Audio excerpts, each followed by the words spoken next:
The woods of Rothanga were supposed to be a peaceful getaway, a chance to escape the stress and noise of the city. So when my husband and I decided to go camping there for the weekend, we were looking forward to a relaxing time. We arrived at the park in the early afternoon, and after checking in with the park ranger, we set off on the trail to find the perfect spot for our tent. The woods were quiet and serene, with the only sounds being the occasional bird call or rustling of leaves in the wind. It was exactly what we needed to unwind.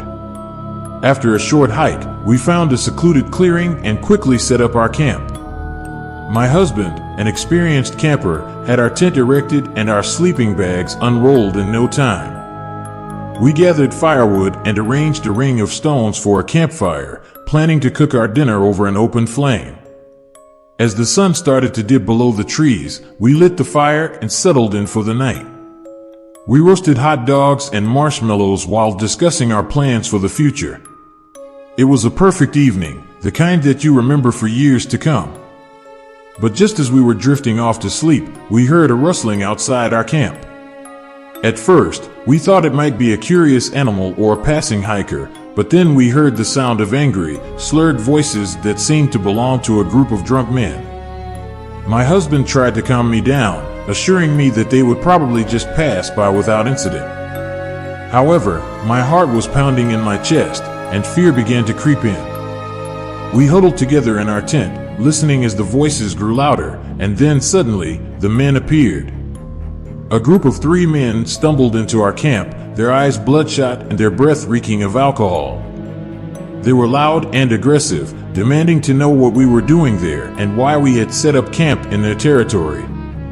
My husband tried to reason with them, explaining that we meant no harm and just wanted to enjoy a peaceful weekend in the woods. However, the men were having none of it. They started circling around us, making lewd comments and brandishing makeshift weapons. Anger began to replace my fear as they continued to taunt and threaten us. My husband and I stood back to back, prepared to defend ourselves if necessary, but we were outnumbered and outmatched. The men became increasingly violent, and one of them swung a heavy branch at my husband, knocking him to the ground. I tried to help him up, but another man grabbed me by the hair and dragged me away.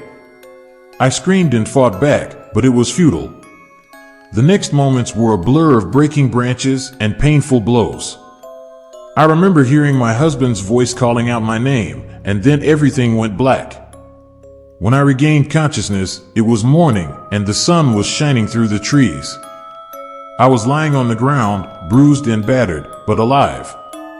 However, my husband was nowhere to be seen. Frantic, I called out his name, but there was no response. I stumbled through the woods, searching for any sign of him, until I came across a pile of leaves matted with blood. I knew it was him. Devastated, I sobbed uncontrollably. Shortly after, I heard the sound of sirens in the distance. The police had arrived.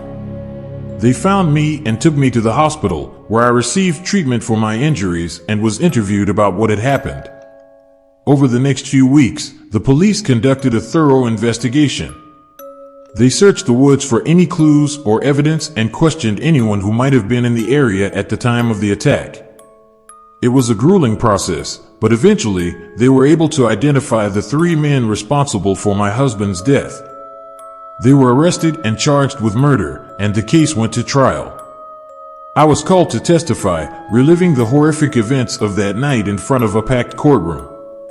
It was one of the most difficult things I've ever had to do, but I knew I had to do it for my husband. In the end, the 3 men were found guilty and sentenced to life in prison. It was some small consolation for the loss of my husband, but it provided a sense of closure that I desperately needed. The woods of Rothanga still exist, and I know that some people still go there to camp and hike. But for me, it will always be a place of heartbreak and tragedy, a place where the peaceful tranquility was shattered by the senseless violence of 3 drunken men. My name is Ulysses, and this is my story.